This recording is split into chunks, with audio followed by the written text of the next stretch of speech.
हमारे देश में जहां औरतों को देवी माना जाता था, आज वही देवियां अपने पतियों की हत्या कर रही है। चाहे वो सोनम हो या सिया या कोई और, लेकिन आज उन्हें बेल आसानी से मिल जाती है। नमस्कार दोस्तों, आज मैं आपसे एक ही सवाल पूछने वाला हूं जो शायद आपको सोचने पर मजबूर कर दे। क्या वुमेन्स को इक्वलिटी मिलनी चाहिए? अगर आपका जवाब नहीं है तो मेरा एक ही सवाल है, किस हक से? वुमन और मैन जन्म से ही इक्वल है। इक्वलिटी किसी का एहसान नहीं है, हर एक इंसान का बेसिक राइट है। लेकिन आज मैं इक्वलिटी की बात करने नहीं आया हूँ। मैं एक और सवाल पूछना चाहता हूँ, क्या आज इंडिया में सच में इक्वलिटी है या फिर कहीं इक्वलिटी के नाम पर इम्बैलेंस क्रिएट हो रहा है? एक वक्त था जब वुमन को एजुकेशन, प्रॉपर्टी में बेसिक राइट्स तक नहीं मिलते थे। दहेज, डोमेस्टिक वायलेंस और कई दूसरी सामाजिक बुराइयों ने लाखों जिंदगियां प्रभावित की थी। इसीलिए मजबूत कानून बनाए गए, और कानून उस समय की जरूरत भी थे। और आज भी अगर किसी महिला के साथ कोई क्राइम होता है तो उस पर सख्त से सख्त एक्शन होना चाहिए। इन्वेस्टिगेशन जल्दी होनी चाहिए और जरूरत पड़े तो फास्ट ट्रैक कोर्ट में केस चलना चाहिए।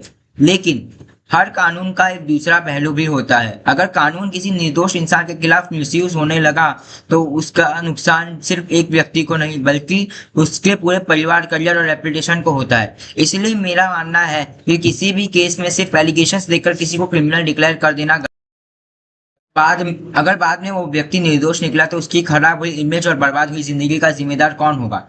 इसीलिए इन्वेस्टिगेशन फेयर होना चाहिए, एविडेंस के बेसिस पर होना चाहिए, और जस्टिस बिना किसी बायस के मिलना चाहिए। और जब किसी का क्राइम कोर्ट में साबित हो जाए तो उसकी सजा उसके जेंडर के हिसाब से नहीं, उसके क्राइम के हिसाब से होनी चाहिए। जस्टिस का मतलब एक ही है, कानून का तराजू सबके लिए एक जैसा हो। डॉक्टर बी आर अम्बेडकर और कॉन्स्टिट्यूएंट असेंबली ने भारत का संविधान उस समय की जरूरतों को देखकर बनाया था। इसी संविधान ने अमेंडमेंट्स का प्रोविजन भी दिया, क्योंकि उन्हें भी पता था कि समय बदलेगा, सोसाइटी बदलेगी और नए चैलेंजेस आएंगे। अमेंडमेंट्स का सिंपल शब्द में आप मतलब समझ सकते हैं बदलाव, कि हमारी कानून व्यवस्था में हम बदलाव ला सकते हैं। आज टेक्नोलॉजी बदल चुकी है, सोसाइटी बदल चुकी है, क्राइम का तरीका बदल चुका है। तो क्या हमारे लॉज और जुडिशियल प्रोसेस को भी जरूरत के हिसाब से अपडेट नहीं होना चाहिए? मेरा यह कहना बिल्कुल नहीं है कि वुमेन्स को राइट कम किए जाए, बिल्कुल नहीं।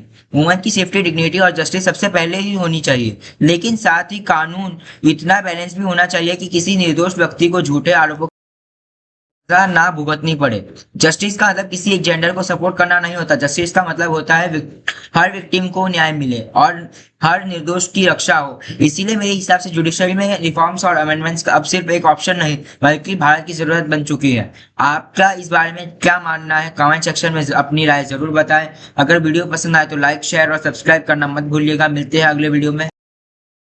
जय हिंद।